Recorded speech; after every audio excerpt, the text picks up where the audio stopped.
Hello world, today I'm going to show you how to create a dynamic list class that uses exceptions and pointers in C++. Let's begin. We're going to start by working on the dynamic list exception class. If it is not already defined, we are going to define it. Include standard application frameworks.h only needs to be included if you are working in Visual Studio. If you're using another compiler, then you do not need to include this. Otherwise, we need to include our string, exception, and standard exception header files. Using namespace std just makes it easier to use cout. And in our class, dynamic list exception, we have one private variable, error. This is going to contain a string that contains the type of error that is being thrown. And in our public section, we're going to have two constructors, and we're going to have an accessor called what. In our default constructor, we're going to define error as a string contains the contents list error. In our second constructor, we're going to pass a string to it, and an error is going to be assigned to whatever that string was that we passed to it. And our accessor what is just going to return whatever is stored in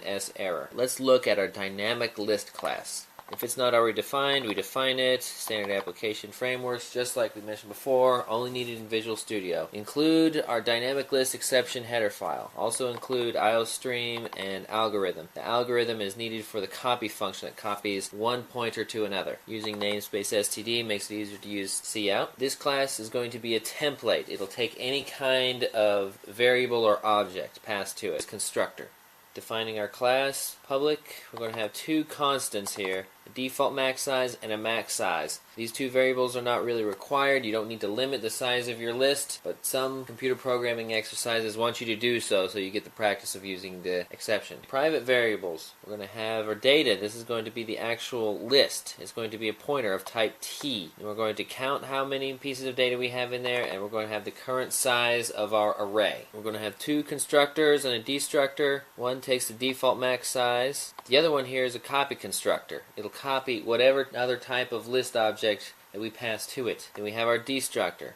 Several accessor functions here, a few mutators, and we're overloading two different operators. In our constructor, we're going to pass the initial size there. We're going to find data to be an array of type T that is as large as the initial size that we passed to it. Current size is equal to initial size, and count is equal to 0 because we haven't put any data in it yet. In our copy constructor, we're assigning data to an array type T that's as big as the object that we passed to it. The current size is equal to the current size of the object passed to it. Count is equal to the count passed to it. And then we copy the data from the source with this much memory to this array here. Our destructor, we're just going to delete everything that's in data. Our accessor, get max size. This returns the current size of the array, not necessarily how many pieces of data we have in the array. Get count returns the count of items that we have in the array. Get count overloaded, when we pass a target to it of type T, is going to count how many times the input appears in the list. And we do that by creating a loop, and if we find our target, then we increment a counter, and then we return the number of times that we found the item. Display. This just displays the contents of the list as standard output, and we do that by using a for loop to cycle through the array. Get element. Returns an element at the specified index from our array. Reserve space. Allocates a specified amount of memory for the list. We create a larger array, and if our new size is equal to the current size, we just return. There's nothing more that we need to do. We don't actually need to assign a new array. If our new size is less than count, we're just going to say new size is equal to count. At this point, the size is correct, and now we just have to allocate the memory for a new list. In our larger array, it's going to be an array of type T of length new size. Then we copy the data from the old list to the new list using this function from our algorithm header file. We're going to delete the old list that's pointed to by data. Then we're going to take data and point it to our larger array, and then we're going to set our current size to whatever the new size is. Remove one removes the first instance of the specified data that is passed to the function. We're going to do this by cycling through each element in the array until we find the target that we're looking for. If we've reached the end of the list at this point, then the element was not found and we just return false. We decrement our counter, and we're going to move the last element to where the deleted element was. This saves us a tremendous amount of time. We don't actually have to allocate any new memory for this function. Then we return true because the item was deleted. Remove all removes all instances of the specified target that is passed to the function. We're going to count how many times we remove an item from the array. We're just going to cycle through the list in this while loop here. If we find the target in the array, then we're going to decrement the count, move the last element to where the deleted element was, and we're going to increment our counter that counts how many times we delete things. Then we're going to decrement our index, because now we have deleted an item. We have to move back our index one place because the next item might also be a target that we want to eliminate, and we want to make sure we get that one too and not skip over it. And then we increment our index, and then we return the number of elements that we had removed from the list. Add. We'll add an element to the list. If we've reached the hard-coded maximum size, we're going to throw an error here. That's what this if statement's all about. We throw our dynamic list exception with this message passed to it. If we've reached the end of the list at this point, then we need to allocate more memory.